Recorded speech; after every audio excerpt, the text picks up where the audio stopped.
Bom dia, meus irmãos, a paz do Senhor Jesus, Deus abençoe a vida de cada um de vocês. Hoje nós temos batismo, já estou com a camisa Eu Nasci de Novo, pois iremos batizar 3 irmãos aqui nessa manhã para a glória de Deus, amém? Vamos para a palavra Gálatas, capítulo 1, a partir do versículo 1. Gálatas, capítulo 1, a partir do versículo 1. Irmãos, talvez ou muito provavelmente esta carta foi a primeira carta do apóstolo Paulo.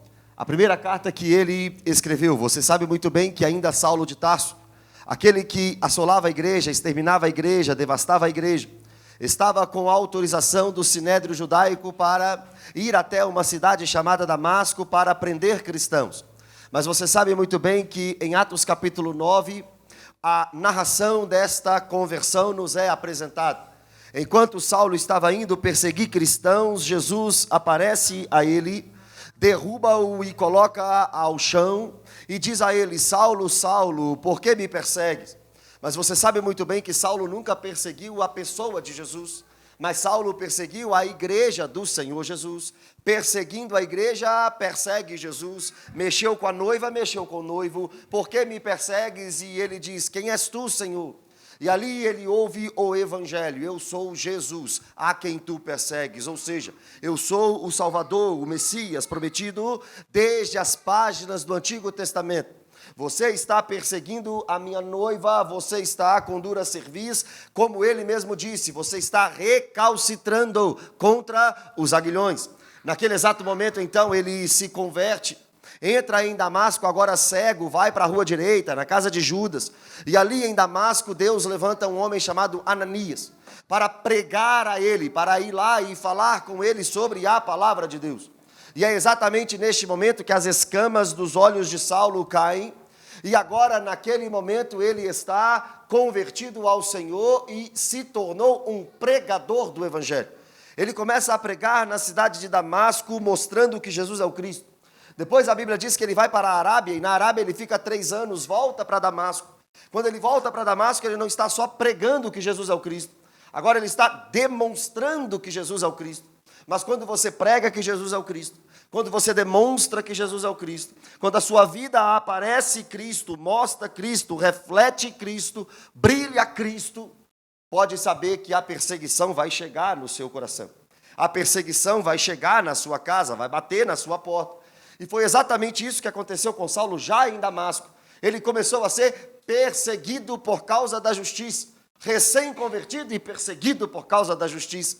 A Bíblia diz que a perseguição foi tanta que de Damasco ele teve que fugir em um cesto para não apanhar, não sofrer e não ser preso diante daqueles perseguidores.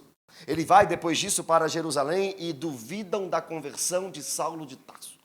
Irmão, eu não sei se já duvidaram da sua conversão. Eu não sei se lembraram do seu passado e disseram: mas você era assim, assim, assado, você era um mentiroso, você era um ladrão, você era um corrupto, você era alguém devasso, entregue à prostituição, entregue ao adultério.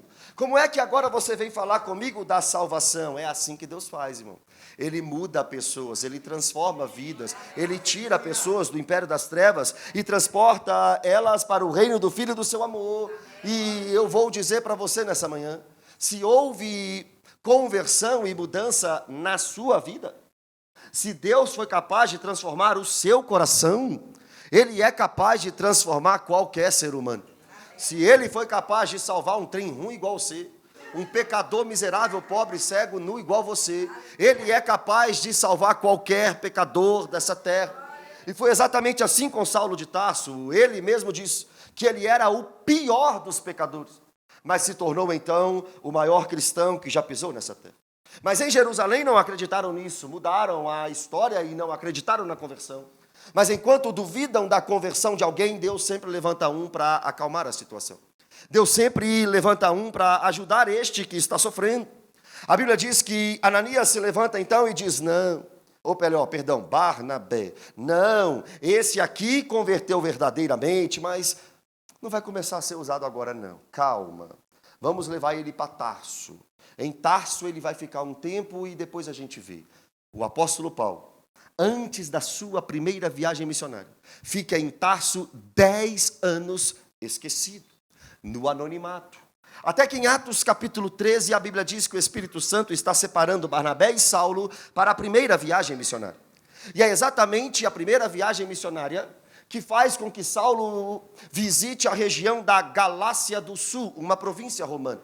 Ali tinha algumas cidades, Listra, Icônio, Derbe, Antioquia da Pisídia. E nesses lugares Paulo foi visitando, pregando o evangelho e plantando igreja. Só que o resultado, irmãos, foram muitos salvos e muitas pessoas convertidas. Mas a Bíblia diz que nessa primeira viagem missionária, em Atos capítulo 14, só por pregar o evangelho, ele foi apedrejado e tido como morto na porta da cidade. É assim que a verdadeira pregação é recebida por alguns. Irmãos, quando Deus tem os seus, na pregação, esses seus se convertem, se arrependem, mudam de vida. Mas aqueles que não querem o Senhor Jesus não aplaudem a pregação, pelo contrário, perseguem o pregador. Se você perceber um pregador que é aplaudido por aqueles que não querem arrependimento, tem alguma coisa errada com o pregador e com a pregação do pregador. O pregador genuíno, ele necessariamente tem que ser amado e odiado. Amado por aqueles que receberam no coração, mas odiado pelo mundo. Infelizmente, nós temos pregadores hoje que são aplaudidos pelos mundanos. Alguma coisa está errada. A pregação não confronta mais, a pregação não fere mais, a pregação não machuca mais, mas diferente da pregação de hoje, o apóstolo Paulo pregou nessa primeira viagem missionária na região da Galácia, e ali ele foi perseguido por causa da justiça. Saindo desta primeira viagem missionária, ele escreve esta carta, a carta aos Gálatas, para combater alguns problemas, mas principalmente a judaização da igreja. Naquela região, depois da pregação de Paulo, alguns homens se levantaram dizendo: cuidado com a pregação de Paulo. Essa pregação sobre a graça, mediante a fé, essa salvação não por méritos, não por obras, a não necessidade da circuncisão no corpo, é um problema. Cuidado com esta pregação, porque, na verdade, nós não estamos aqui para ouvir a pregação de Paulo apenas. Nós precisamos seguir todos os critérios da lei de Moisés. Se você acreditar apenas em Jesus, apenas em sua graça, e não seguir cada risco da lei, você não será salvo. Era assim que os judaizantes estavam pregando após a visita de Paulo na Galácia. E é exatamente por esse motivo que Paulo escreve essa carta, para mostrar para nós que a lei de Moisés tem o seu peso, tem a sua importância, tem o seu vigor, mas mais do que a lei é a pessoa de Jesus, de sua graça redentora e salvadora. O texto diz assim: Paulo, apóstolo, não da parte de homens, nem por intermédio de homem algum, mas por Jesus Cristo, e por Deus Pai, que o ressuscitou dentre os mortos. Perceba, olha aqui o que Paulo está dizendo: eu sou apóstolo, ou seja, enviado, missionário, mas não da parte dos homens. Eu não fui levantado por homens, mas por Jesus Cristo. Irmãos, às vezes muitos querem ser levantados por homens. Às vezes muitos querem ser aplaudidos por homens. Às vezes eu consigo enxergar algumas pessoas que se aproximam de certas lideranças para receber algum cargo ou algum benefício dessa liderança. Quando, na verdade, irmãos, homens não podem te levantar no reino. Homens podem te levantar na igreja. Homens podem te levantar na denominação. Mas homens não podem te levantar como algum homem ou mulher de Deus no reino. Quem faz isso é Jesus. Quem distribui dons é Jesus. Quem dá dádivas aos homens, ministério, serviço, é Jesus. E Paulo está dizendo: eu não sou levantado da parte de homens. Eu sou levantado por intermédio de Jesus Cristo e também do Pai, que ressuscitou Jesus dos mortos. Agora, esse Jesus que o Pai ressuscitou dos mortos, é aquele Jesus que apareceu ressurreto para Paulo. Esses dias eu ouvi um homem na internet dizendo que Deus não permite, ou que Jesus não aparece, que ele é uma farsa, que ele não nos faz feliz, que Jesus não pode ser como aquilo que vivemos hoje nele. Mas ele apareceu várias vezes sim, e vai aparecer mais uma vez em glória. Depois da sua morte e ressurreição, ele aparece a Maria Madalena, às outras mulheres, a Pedro, aos discípulos no caminho de Emaús, aos discípulos sem Tomé, aos discípulos com Tomé, aos 500 discípulos, aos discípulos na pesca maravilhosa, depois a Tiago, a Paulo e a João na ilha de Patmos. E nós sabemos também que falta ainda uma aparição. Se ele quiser aparecer hoje para alguém, ele aparece. Se ele quiser se revelar para alguém hoje, ele se revela. Mas nós estamos aguardando a aparição em glória do nosso Senhor Jesus Cristo. E quando ele vier, o seu cabelo é branco como a neve, os seus olhos como chama de fogo, da sua boca uma espada afiada, os seus pés é como bronze de latão reluzente, na sua coxa está escrito Rei dos Reis, Senhor dos Senhores, e o seu nome é Verbo de Deus. Esse que ressuscitou em glória, apareceu para Paulo. E agora o texto diz assim: e todos os meus companheiros, as igrejas da Galácia. Eu sou aquele que está escrevendo. O destinatário é a igreja da Galácia. Só que perceba, esta carta não vem apenas em nome de Paulo. Não é um trabalho apenas de Paulo. Também é um trabalho de todos os companheiros de luta de Paulo. Hoje em dia muitos querem só o seu nome, só evidenciar o seu ministério. Mas nem Paulo fazia as viagens missionárias sozinho. Nem Paulo trabalhava sozinho. E agora ele está dizendo, eu faço a obra, mas não faço sozinho. Eu tenho companheiro de ministério. Eu tenho companheiros de luta.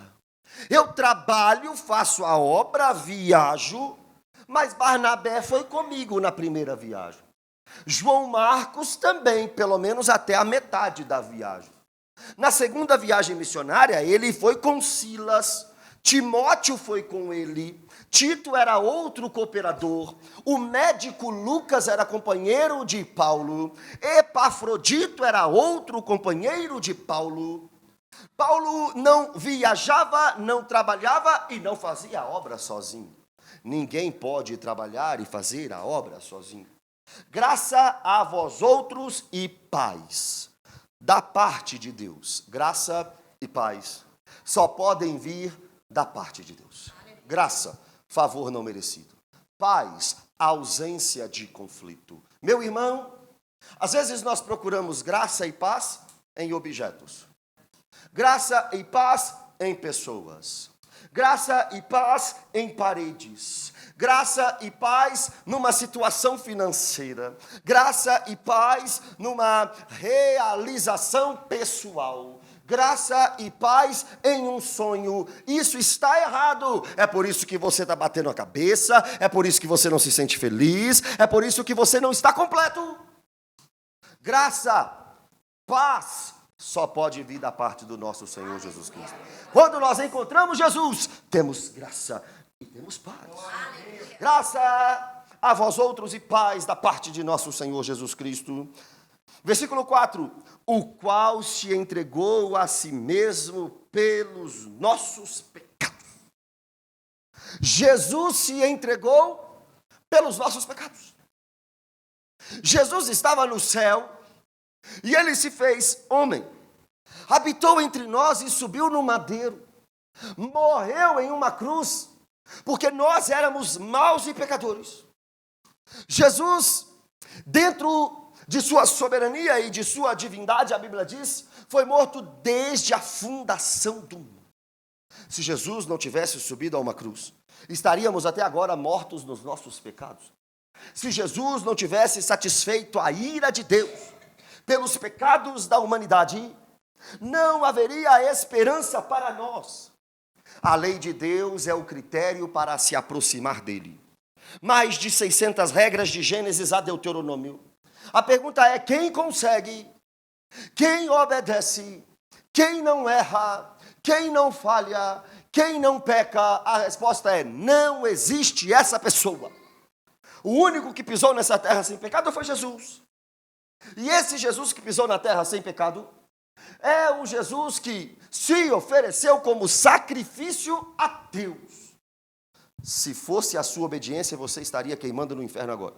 Se dependesse de você, você estaria queimando no inferno agora. Mas graças a Deus, por nosso Senhor Jesus Cristo, que se entregou pelos nossos pecados. Essa é a parte de Jesus.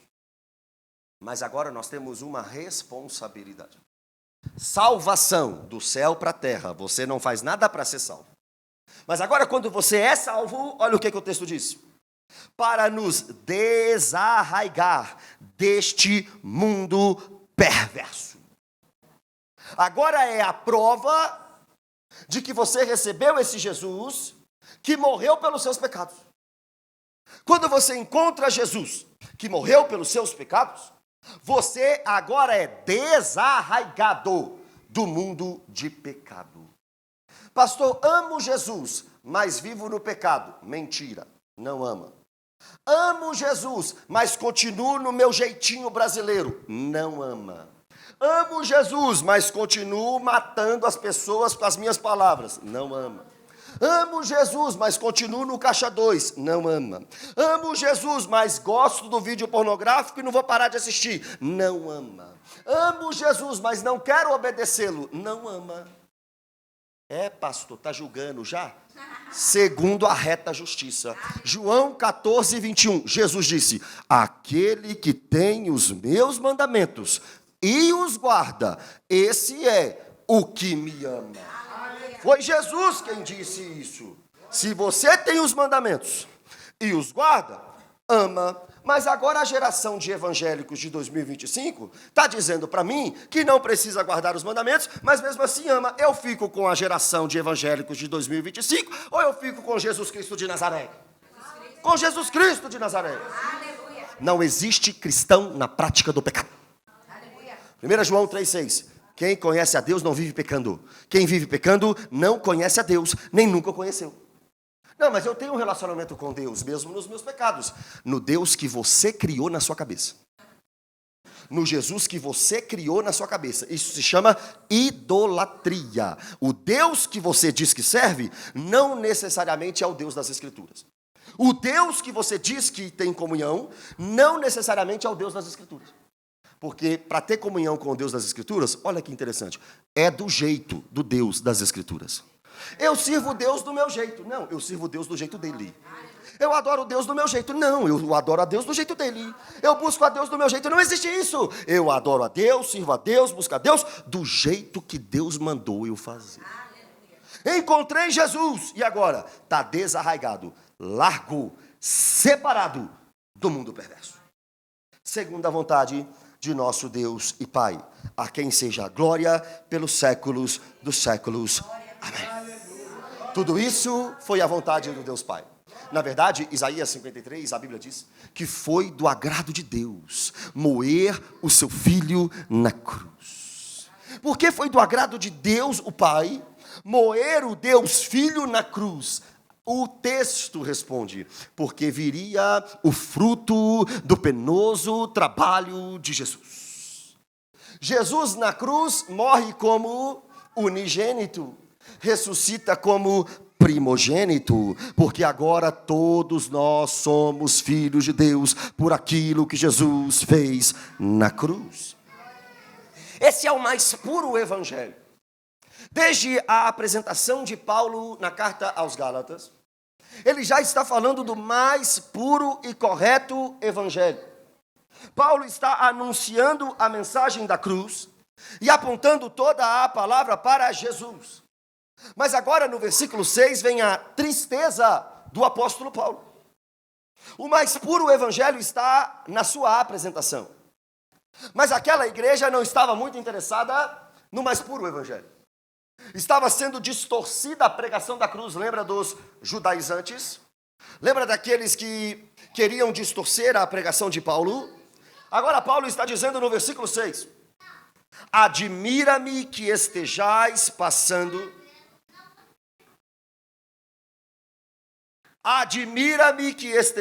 passando, ou seja, desertando, tão depressa, facilmente, daquele que vos chamou na graça de Cristo, para outro evangelho. A palavra outro aqui é heteros ou heteros, diferente. Paulo está dizendo, eu preguei para vocês. Eu passei um tempo na Galácia. Eu discipulei. Eu treinei. Eu cuidei. Eu fiz a obra. Eu gastei tempo e investi em vocês. Saí daí um tempinho, porque ele ainda estava na primeira viagem missionária. E essa saída, um pouquinho de tempo, já foi o suficiente para os membros das igrejas da Galácia abandonarem o verdadeiro evangelho. Ele gastou tempo, treinou, discipulou, pregou e foi para outro lugar fazer a obra. Quando ele ficou sabendo, a igreja já tinha abandonado o verdadeiro evangelho. Parece a gente demais. Parece a nossa atualidade demais. Pastor prega, pastor ensina, pastor aconselha, faz curso, dá GC, faz centro de treinamento ministerial, tem culto domingo, tem estudo quarta, tem oração domingo, tem oração dos homens, tem encontro de mulheres, tem encontro de homens, tem encontro de jovens, tem encontro da terceira idade. Aí o pastor vai viajar, assim, aleluia, a igreja está caminhando, a igreja está uma benção. Quando volta, cadê as pessoas firmadas no evangelho? Cadê as pessoas firmadas na palavra? Quarta-feira, aconselhamento. Não pode brigar com a esposa, não. Sabia que tem que amar o marido? Ok. Amém? Amém. Quinta-feira, ninguém obedece. Sábado, o jovem está aqui. Não pode ficar na prostituição, não. Amém? Amém. Segunda-feira, pastor, estou na prostituição. E é muito mais fácil virar e falar assim, esse pastor aí não é muito bom, não. Essa igreja aí não é muito boa, não. Eu acho que isso aqui não vai dar certo, não. Vou para outra igreja. Daqui a pouco vão descobrir os seus pecados e erros lá também, vão pegar no seu pé também. A não ser que você vá para um lugar onde as pessoas não se preocupem com você. Aí você pode sentar lá, irmão, e ser só mais um número. A igreja da Galácia está dizendo, Paulo está dizendo para a igreja da Galácia, eu fui aí, eu fiz o trabalho. E agora vocês já estão abandonando a doutrina. Eu fiz o que eu tinha que fazer. Mas vocês, depressa, abandonaram o evangelho. Irmão, tem hora que a culpa é do pastor.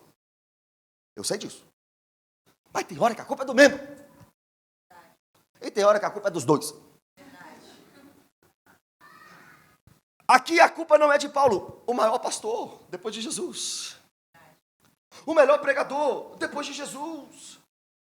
Está lá fazendo a obra, saiu, voltou. Despencou tudo. Mas Paulo amava. Paulo poderia falar assim, então tá, já que abandonou o verdadeiro evangelho, depois do meu trabalho aí, não mexe com vocês mais não. Não. Paulo escreveu uma carta para consertar aquele erro. De tanto que ele amava aquela igreja. De tanto que ele amava aquelas igrejas, na verdade. De tanto que ele amava essa região. Ele está dizendo, vocês abandonaram o verdadeiro. Aquele que chamou vocês, você abandonou Jesus para ir para outro evangelho. Se a palavra aqui fosse halos, seria da mesma essência. Lembra que Jesus disse, eu vou enviar um outro consolador? É a mesma expressão no português, mas diferente no grego. Halos, a mesma essência. Héteros, diferente. Só que agora, será que existe um evangelho diferente? Paulo diz no 7, o qual não é outro. Vocês estão buscando outro evangelho. Mas, na verdade, não existe outro evangelho. Só existe um. Traduzindo, vocês estão no engano. vocês estão dando corda para ensino de homens. Aquilo que a Bíblia chama, Jesus chamou de doutrina de homens. Paulo vai além, Paulo diz doutrina de demônios. Existem 3 tipos de doutrina: a de Deus, a de homens e a de demônios. Paulo levou a doutrina de Deus, e agora eles preferiram a doutrina de homens. Qual era essa doutrina naquela época? Circuncisão, primeiramente. Eles estavam dizendo: se vocês não deixarem se circuncidar, cortar o prepúcio ao 8º dia, como a marca da antiga aliança, se vocês não obedecerem à lei de Moisés, se vocês não ficarem firmes na lei de Moisés, vocês não podem ser salvos. Só que o Novo Testamento, a nova aliança, a revelação posterior, progressiva, maior, a luz do Antigo Testamento é o Novo, e o Novo me mostra que a circuncisão verdadeira não é no prepúcio. A circuncisão verdadeira, Jeremias, Deuteronômio e Romanos, é no coração. A marca que você nasceu de novo não é fazer um corte no prepúcio ao 8º dia. A marca que você é um cristão é um coração transformado. E agora eles estavam querendo levar para o externo a marca que é interna. Eles queriam o corte no prepúcio. Paulo diz: Deus quer o corte no coração. Eles queriam a saia até o pé, mas Jesus queria um coração transformado. Eles queriam que pregasse somente de terno e gravata, mas Jesus queria um coração transformado. Eles queriam o evangeliquez, mas Jesus queria um coração transformado. Tem gente que cobra usos e costumes externo, mas não adianta começar no externo para mudar o interno. É quando começa o interno que muda o externo. Não adianta corte no prepúcio, ele quer corte no coração. E vocês estão obedecendo judaizantes. É outro evangelho. É um corpo estranho. Não é algo que vem de Jesus. Não é a pregação neotestamentária. Não é o evangelho do versículo 4. Onde Jesus se entregou para nos livrar do mundo e nos tirar da vida de pecado. Não é isso que vocês estão ouvindo aí. Se fosse hoje no Instagram, Paulo iria ouvir assim: o que importa é que estão pregando de Jesus. Mas você, ao invés de atacar, prega o amor. Mas ao invés de falar dos judaizantes, prega a Bíblia, Paulo. Ele está pregando a Bíblia, exortando e corrigindo e apontando o erro dos judaizantes. Hoje não pode dar nome, mas Herodes ouviu. Ô João Batista, quem é que está em adultério? Alguém aí, alguém não, Herodes Antipas. Ô Paulo, sem dar nome, tem muita gente te abandonando, né? Não, foi Demas que me abandonou amando o presente século. Ô Paulo, tem gente pregando aí contra a ressurreição. Isso é um câncer. Mas não cita nome não. Cito sim, Himeneu e Fileto.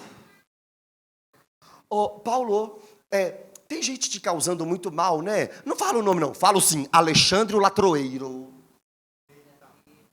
Quem disse que não pode citar nome? Quem disse que não pode expor hereges? Quem disse que não pode apontar quem prega errado?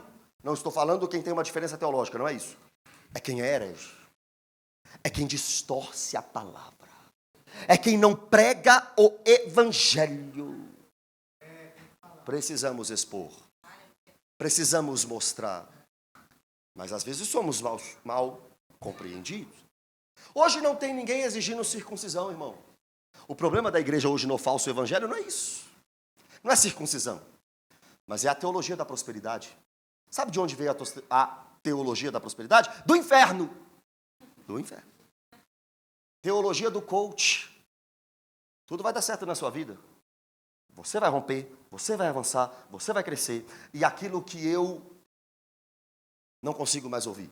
Confissão positiva. Fala que vai dar certo. Fala, pensa, exige, declara, decreta. Vai acontecer. Teologia da prosperidade. Teologia do coach. Confissão positiva. São inimigos do evangelho.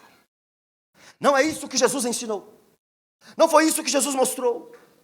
Essa é a situação dos nossos dias. Esses são os inimigos de hoje.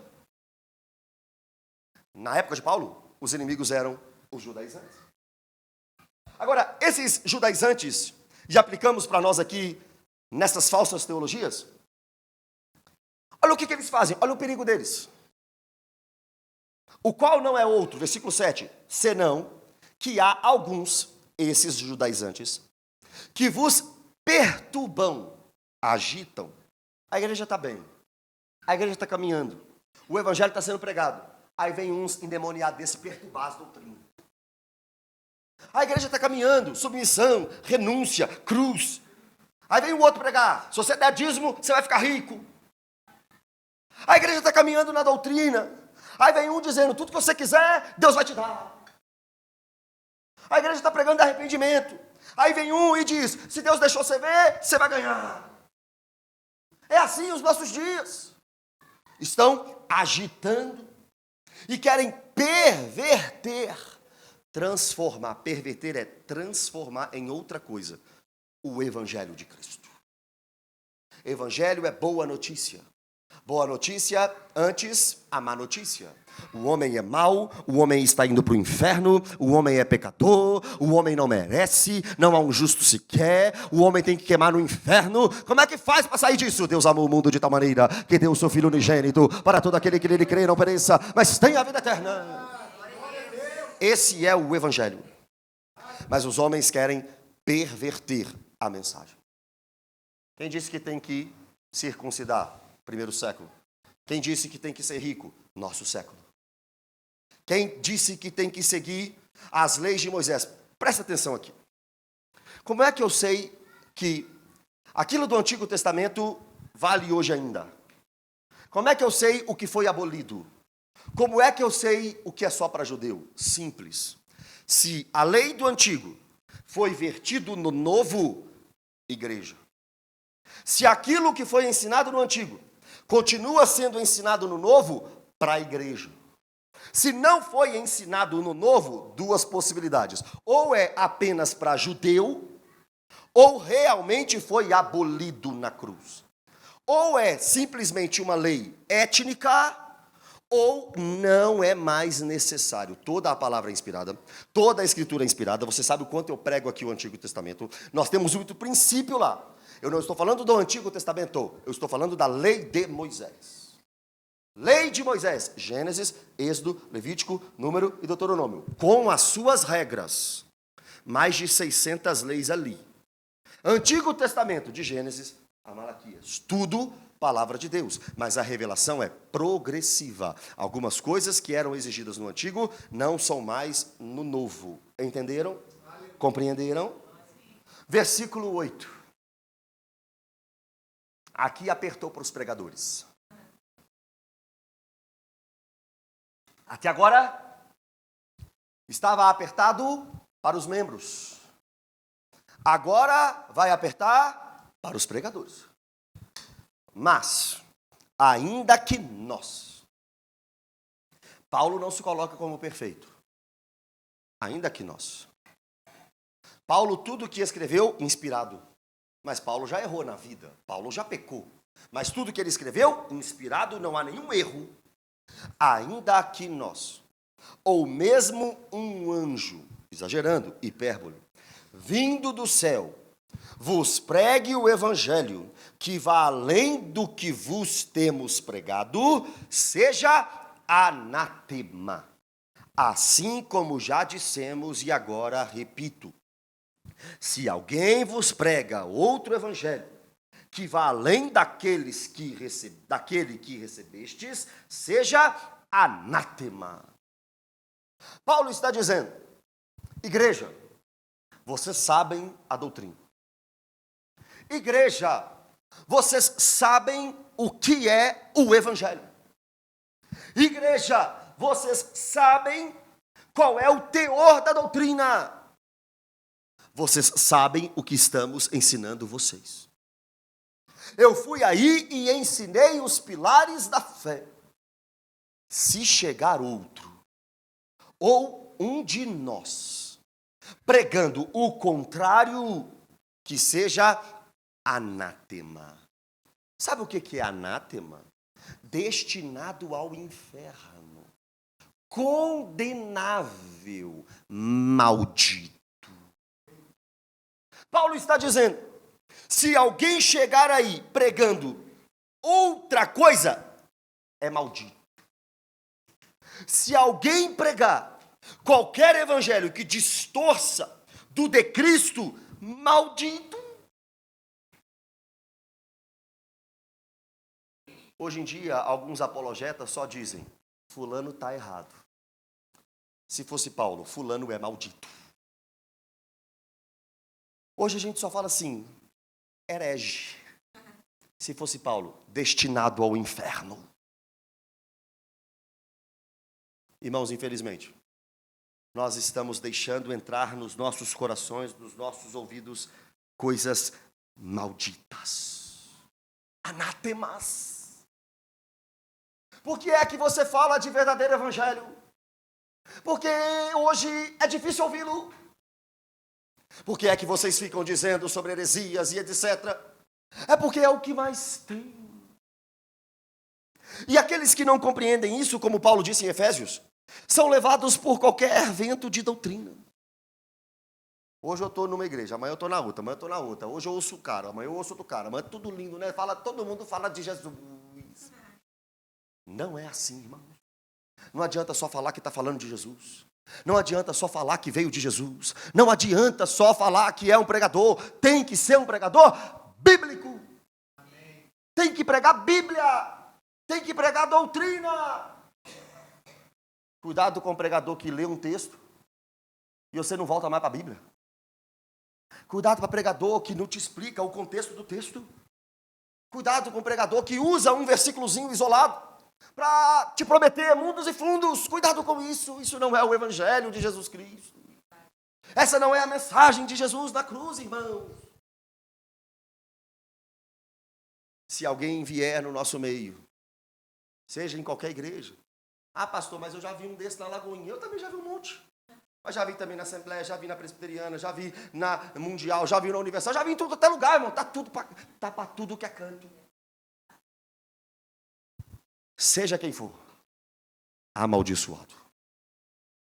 Seja quem for, anátema. Mas, pastor, ele cura. Ele expulsa demônios. As pessoas choram. As pessoas se emocionam. A Bíblia diz que naquele dia vai chegar um monte de gente assim também. Curei, expulsei, preguei. Jesus vai falar, Mateus 7, afasta de mim, eu não conheço vocês. O meu desejo é que vocês não sejam levados por vento de doutrina. O meu desejo é que vocês automaticamente, ao ouvirem um pregador, saibam se é anátema ou não. O meu desejo é que automaticamente, ouvindo uma mensagem, vocês saibam se é bíblico ou não, se vem de Deus ou não, porque eu não quero de forma nenhuma que vocês passem tão depressa daquele que vos chamou na graça de Cristo para outro evangelho. Porque na verdade não há outro, só existe um, e o resto, tudo enganação.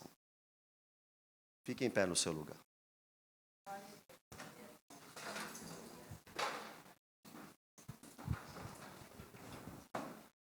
Nós iremos orar, cantar uma canção e subir ali para o batismo.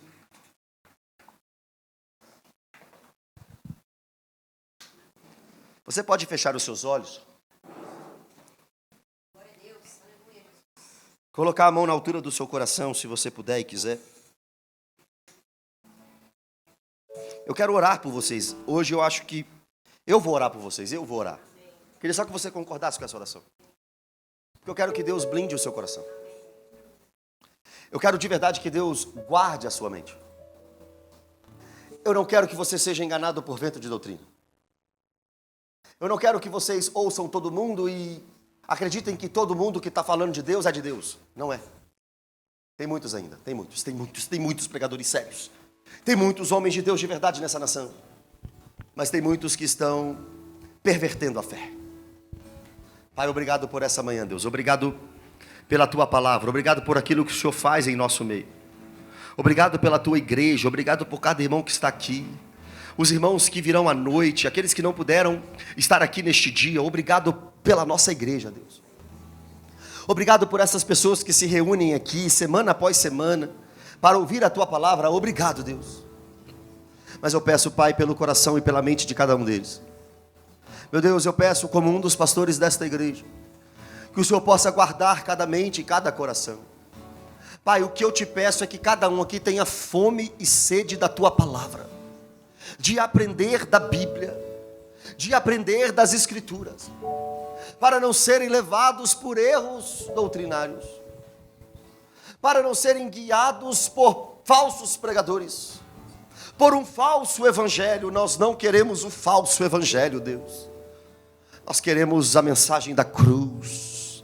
Nós queremos a mensagem da cruz. Nós queremos a tua palavra, Deus, no nosso coração. Oh Deus, nos afaste de tudo isso.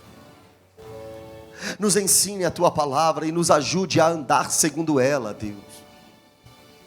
Guarda cada um desses meus irmãos. É o que eu te peço nessa manhã, em nome de Jesus. Amém.